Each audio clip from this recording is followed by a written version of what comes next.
श्री परमात्मने नमः। श्रीमद् भगवद गीता नवमो अध्यायः। श्री भगवान बोले, तुझ दोष दृष्टि रहित भक्त के लिए इस परम गोपनीय विज्ञान सहित ज्ञान को पुनः भली भांति कहूंगा, जिसको जानकर तू दुख रूप संसार से मुक्त हो जाएगा। यह विज्ञान सहित ज्ञान सब विद्याओं का राजा, सब गोपनीयों का राजा, अति पवित्र, अति उत्तम, प्रत्यक्ष फल वाला, धर्मयुक्त, साधन करने में बड़ा सुगम और अविनाशी है। हे परंतप, इस उपर्युक्त धर्म में श्रद्धा रहित पुरुष मुझको न प्राप्त होकर मृत्यु रूप संसार चक्र में भ्रमण करते रहते हैं। मुझ निराकार परमात्मा से यह सब जगत जल से बर्फ के सदृश परिपूर्ण है और सब भूत मेरे अंतर्गत संकल्प के आधार स्थित हैं, किंतु वास्तव में मैं उनमें स्थित नहीं हूँ। वे सब भूत मुझ में स्थित नहीं हैं, किंतु मेरी ईश्वरीय योग शक्ति को देख कि भूतों का धारण पोषण करने वाला और भूतों को उत्पन्न करने वाला भी मेरा आत्मा वास्तव में भूतों में स्थित नहीं है। जैसे आकाश से उत्पन्न सर्वत्र विचरने वाला महान वायु सदा आकाश में ही स्थित है, वैसे ही मेरे संकल्प द्वारा उत्पन्न होने से संपूर्ण भूत मुझ में स्थित हैं, ऐसा जान। हे अर्जुन, कल्पों के अंत में सब भूत मेरी प्रकृति को प्राप्त होते हैं, अर्थात प्रकृति में लीन होते हैं, और कल्पों के आदि में उनको मैं फिर रचता हूँ। अपनी प्रकृति को अंगीकार करके स्वभाव के बल से परतंत्र हुए संपूर्ण भूत समुदाय को बार बार उनके कर्मों के अनुसार रचता हूँ।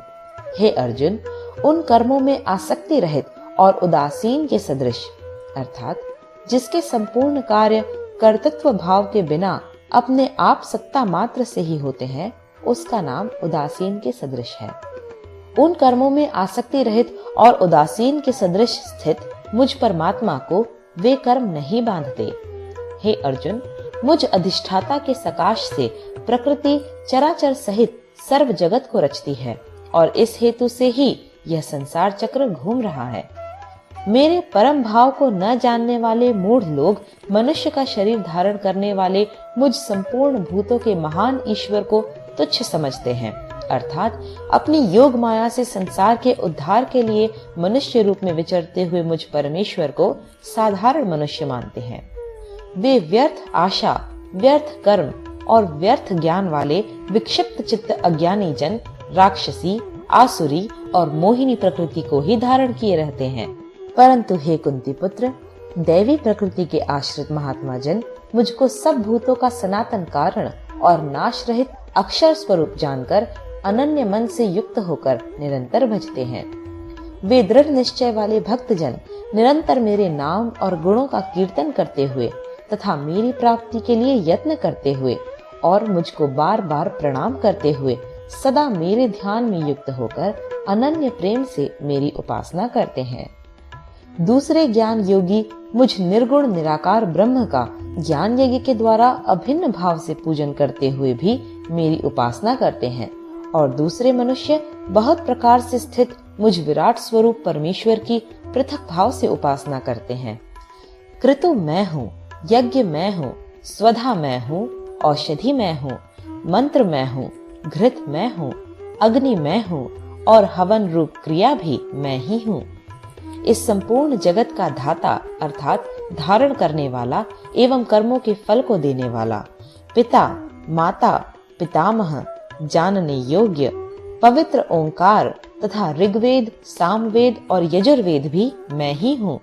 प्राप्त होने योग्य परम धाम, भरण पोषण करने वाला, सबका स्वामी, शुभाशुभ का देखने वाला, सबका वास स्थान, शरण लेने योग्य, प्रत्युपकार न चाहकर हित करने वाला, सबकी उत्पत्ति प्रलय का हेतु, स्थिति का आधार, निधान और अविनाशी कारण भी मैं ही हूँ। टिप्पणी: प्रलय काल में संपूर्ण भूत सूक्ष्म रूप से जिसमें लय होते हैं, उसका नाम निधान है। मैं ही सूर्य रूप से तपता हूँ, वर्षा का आकर्षण करता हूँ और उसे बरसाता हूँ। हे अर्जुन, मैं ही अमृत और मृत्यु हूँ और सत असत भी मैं ही हूँ। तीनों वेदों में विधान किए हुए सकाम कर्मों को करने वाले, सोम रस को पीने वाले, पाप रहित पुरुष मुझको यज्ञों द्वारा पूजकर स्वर्ग की प्राप्ति चाहते हैं। वे पुरुष अपने पुण्यों के फल रूप स्वर्ग लोक को प्राप्त होकर स्वर्ग में दिव्य देवताओं के भोगों को भोगते हैं। वे उस विशाल स्वर्ग लोक को भोग कर पुण्य क्षीण होने पर मृत्यु लोक को प्राप्त होते हैं। इस प्रकार स्वर्ग के साधन रूप तीनों वेदों में कहे हुए सकाम कर्म का आश्रय लेने वाले और भोगों की कामना वाले पुरुष बार बार आवागमन को प्राप्त होते हैं, अर्थात पुण्य के प्रभाव से स्वर्ग में जाते हैं और पुण्य क्षीण होने पर मृत्यु लोक में आते हैं। जो अनन्य प्रेमी भक्तजन मुझ परमेश्वर को निरंतर चिंतन करते हुए निष्काम भाव से भजते हैं, उन नित्य निरंतर मेरा चिंतन करने वाले पुरुषों का योग क्षेम अर्थात भगवत स्वरूप की प्राप्ति का नाम योग है और भगवत प्राप्ति के निमित्त किए हुए साधन की रक्षा का नाम क्षेम है। उन नित्य निरंतर मेरा चिंतन करने वाले पुरुषों का योग क्षेम मैं स्वयं प्राप्त कर देता हूँ।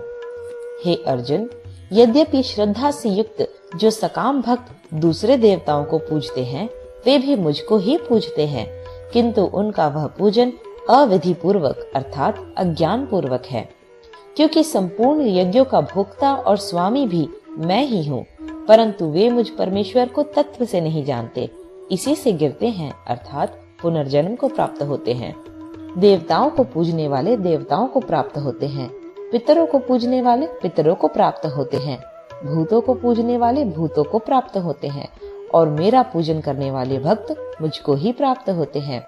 इसलिए मेरे भक्तों का पुनर्जन्म नहीं होता। जो कोई भक्त मेरे लिए प्रेम से पत्र, पुष्प, फल, जल आदि अर्पण करता है, उस शुद्ध बुद्धि निष्काम प्रेमी भक्त का प्रेम पूर्वक अर्पण किया हुआ वह पत्र पुष्पादि मैं सगुण रूप से प्रकट होकर प्रीति सहित खाता हूँ। हे अर्जुन, तू जो कर्म करता है, जो खाता है, जो हवन करता है, जो दान देता है और जो तप करता है, वह सब मेरे अर्पण कर। इस प्रकार जिसमें समस्त कर्म मुझ भगवान के अर्पण होते हैं, ऐसे संन्यास योग से युक्त चित्त वाला तू शुभाशुभ फल रूप कर्म बंधन से मुक्त हो जाएगा और उनसे मुक्त होकर मुझको ही प्राप्त होगा। मैं सब भूतों में समभाव से व्यापक हूँ, न कोई मेरा अप्रिय है और न प्रिय है, परंतु जो भक्त मुझको प्रेम से भजते हैं वे मुझ में हैं और मैं भी उनमें प्रत्यक्ष प्रकट हूँ। टिप्पणी: जैसे सूक्ष्म रूप से सब जगह व्यापक हुआ भी अग्नि साधनों द्वारा प्रकट करने से ही प्रत्यक्ष होता है, वैसे ही सब जगह स्थित हुआ भी परमेश्वर भक्ति से भजने वाले के ही अंतःकरण में प्रत्यक्ष रूप से प्रकट होता है। यदि कोई अतिशय दुराचारी भी अनन्य भाव से मेरा भक्त होकर मुझको भजता है, तो वह साधु ही मानने योग्य है, क्योंकि वह यथार्थ निश्चय वाला है, अर्थात उसने भली भांति निश्चय कर लिया है कि परमेश्वर के भजन के समान अन्य कुछ भी नहीं है। वह शीघ्र ही धर्मात्मा हो जाता है और सदा रहने वाली परम शांति को प्राप्त होता है। हे अर्जुन, तू निश्चय पूर्वक सत्य जान कि मेरा भक्त नष्ट नहीं होता। हे अर्जुन, स्त्री, वैश्य, शूद्र तथा पाप योनि, चांडाल आदि जो कोई भी हो, वे भी मेरे शरण होकर परम गति को ही प्राप्त होते हैं। फिर इसमें कहना ही क्या है, जो पुण्यशील ब्राह्मण तथा राजर्षि भक्तजन मेरी शरण होकर परम गति को प्राप्त होते हैं। इसलिए तू सुख रहित और क्षण भंगुर इस मनुष्य शरीर को प्राप्त होकर निरंतर मेरा ही भजन कर। मुझ में मन वाला हो, मेरा भक्त बन, मेरा पूजन करने वाला हो, मुझको प्रणाम कर। इस प्रकार आत्मा को मुझ में नियुक्त करके मेरे परायण होकर तू मुझको ही प्राप्त होगा। 9वां अध्याय समाप्त।